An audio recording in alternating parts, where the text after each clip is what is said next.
오늘 성경 말씀은 욥기 23장 10절에서 14절입니다. 기독교에서 욥은 인내의 화신으로 소개되어 왔습니다. 엄청난 고난을 겪었지만 끝까지 인내하며 마침내 갑절의 복을 얻은 사람으로 기록되어 있습니다. 그런데 성경이 욥을 통해 보여주고자 하는 것이 단지 인내로 얻은 갑절의 복일 뿐이라면 이는 자기 개발이 주는 교훈 정도로 불과할 것입니다.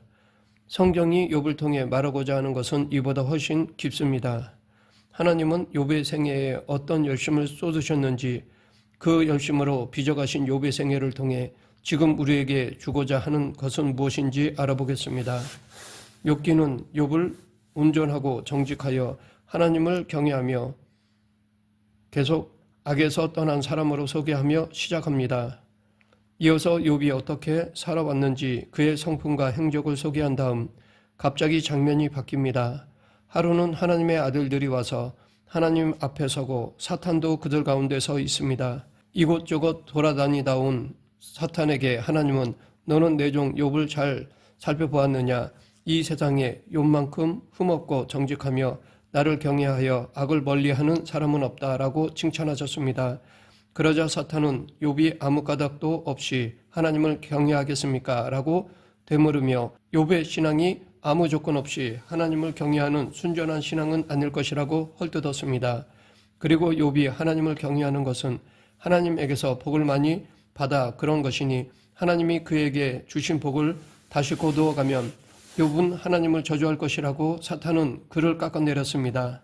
하나님은 욥의 모든 소유를 쳐보자고 하는 사탄의 제안을 받아들이셨습니다. 하나님은 당신의 생각이 옳다는 증명이 욥이라는 사람을 통해 드러나도록 허락하신 것입니다. 즉 하나님은 당신의 명예를 욥에게 내거신 것입니다. 이렇게 하나님의 제가를 받고 물러간 사탄은 욥에게 재앙을 쏟아붓기 시작했습니다. 그러자 하루아침에 욥의 자녀들이 다 죽고 재산마저 다 사라지는 일이 발생하였습니다.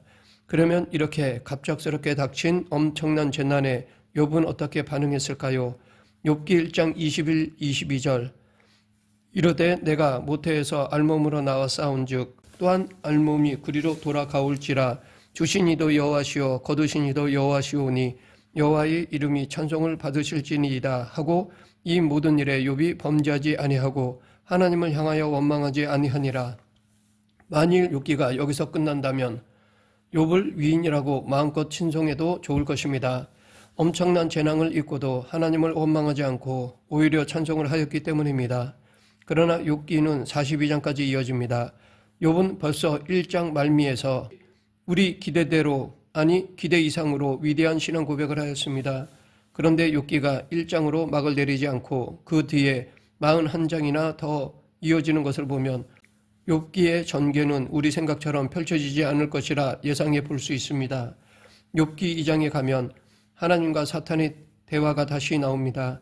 갑작스러운 재앙에도 하나님을 원망하지 않고 온전함을 지키는 욥을 살펴보신 하나님이 사탄에게 너는 내 종 욥을 잘 살펴보았느냐? 이 세상에 그 사람만큼 흠이 없고 정직한 사람, 그렇게 당신을 경외하고 악을 멀리하는 사람이 없다. 내가 나를 부추겨 그를 해치려고 하였지만 그는 여전히 자기의 온전함을 굳게 지키고 있다라고 말씀하셨습니다. 그러자 사탄은 자기 주장을 굽히지 않고 가죽은 가죽으로 대신할 수 있습니다. 사람은 자기 생명을 지키는 일이라면 자기가 가진 모든 것을 버립니다. 이제라도 주께서 손을 들어 욥의 뼈와 살을 치시면 그는 당장 주님을 저주하고 말 것입니다 라고 하였습니다.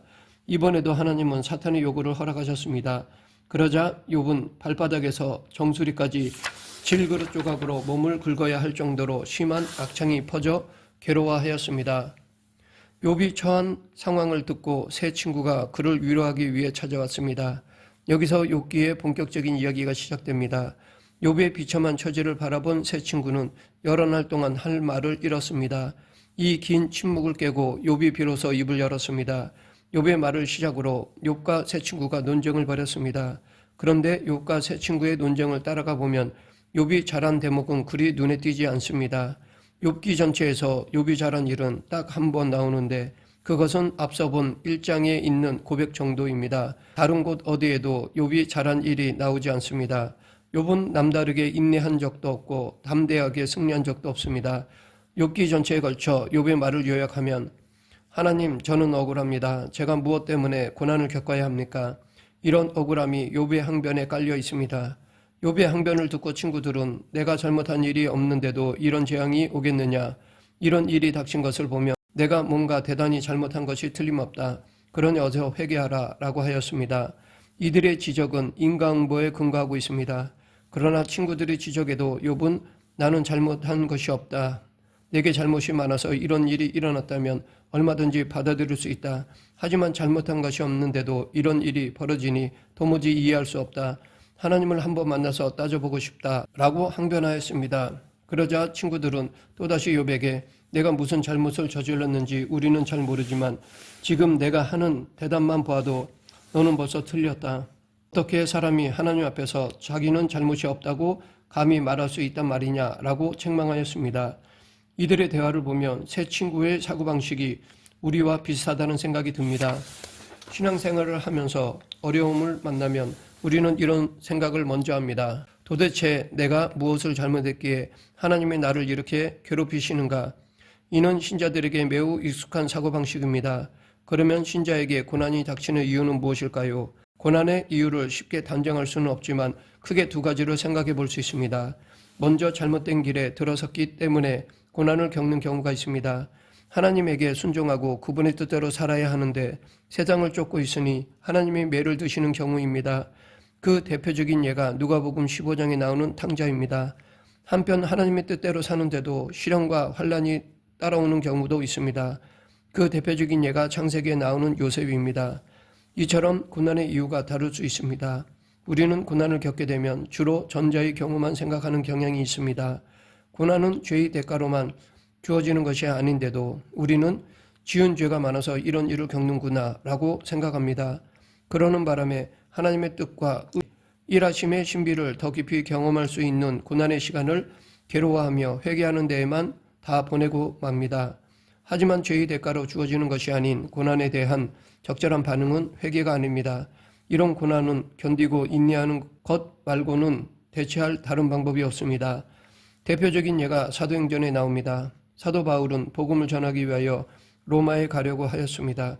그런데 하나님은 그 길을 순탄하게 열어주시지 않고 로마군에게 붙잡혀가는 방법으로 바울을 인도하셨습니다. 바울은 자신이 가는 길이 고난 가운데에 걸어가야 하는 길이라는 것을 성령을 통하여 깨닫게 되었습니다. 성령께서 바울에게 그가 가는 도시마다 결박과 환난이 기다리고 있을 것이라고 일러주셨습니다.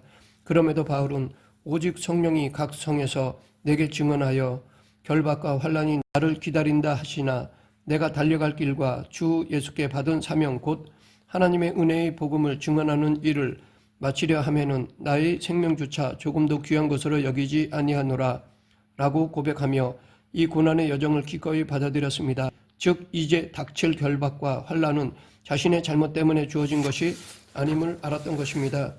우리는 잘못한 것이 없이 겪어야 하는 고난에 대한 신앙적 이해가 많이 부족한 편입니다. 우리는 이런 이해를 욥기를 통해 얻어야 합니다. 욥기의 논쟁도 이 주제와 관련이 있습니다. 욥의 세 친구는 계속 내가 잘못한 일이 없는데도 하나님이 너를 치시겠느냐라고 지적하고 욥은 내가 잘못하고서 이런 재앙을 만났다면 이해할 수 있지만 잘못한 일이 없는데도 이런 일을 겪으니 이해가 되지 않는다라고 항변합니다. 잘못한 것이 없이 주어지는 고난에 대해 아직 욥도 세 친구만큼 이해하지 못하고 있었습니다. 욥과 세 친구 사이의 논쟁은 거듭되고 욥의 변론에 지친 세 친구는 그에게 화를 내며 돌아섰습니다. 그러자 마침내 하나님이 나타나셔서 욥의 손을 들어주시고 욥의 정당함을 선언하셨습니다. 하나님은 욥이 그의 세 친구들보다 더 옳다고 인정해 주셨습니다. 그러면 욥은 하나님에게 칭찬을 받을까요? 그렇지도 않습니다. 우리는 하나님이 나타나셔서 욥의 항변에 답하시는 장면에서 이 사실을 알 수 있습니다. 그런데 하나님은 욥의 항변에 대답하기 위해 나타나셨지만 욥이 줄곧 제기해온 질문에는 답하시지 않으셨습니다. 그러면 하나님이 폭풍우 가운데 나타나셔서 욥에게 하신 말씀은 무엇이었을까요? 세 친구의 지적과 달리 욥은 정당하지만 그래도 욥이 아직 깨닫지 못한 것이 있다고 하셨습니다. 하나님이 욥에게 요구하시는 수준이 욥의 생각보다 훨씬 높은 것이었습니다. 즉 하나님은 욥에게 욥아 너는 내 친구들보다 옳다. 너는 정당하다. 그러나 내가 너에게 요구하는 수준은 옳고 그름을 따질 수 있는 것 그 이상이다. 너는 내 아들이다. 나는 내가 지은 이 세계에 가득 찬 창조의 신비를 함께 누릴 수 있는 자로 너를 지었다. 이것을 알게 하려고 하나님은 사탄이 그를 고난 속에 집어넣는 일마저 허락하셨던 것입니다. 신자들이 하나님을 믿고 사는데도 억울함 속을 걸어가는 이유가 여기에 있습니다. 욥은 하나님에게 당당히 항변해도 좋을 만큼 정당하게 살아온 사람입니다. 그러나 하나님은 당신의 자녀들이 인과 법칙만이 전부라고 믿는 수준에 머무는 것을 원치 않으십니다. 이것이 욥기를 통해 드러나는 하나님의 눈높이입니다.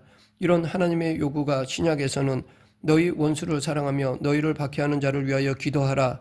악한 자를 대적하지 말라. 누구든지 내 오른뺨을 치거든 왼편도 돌려대며 입니다.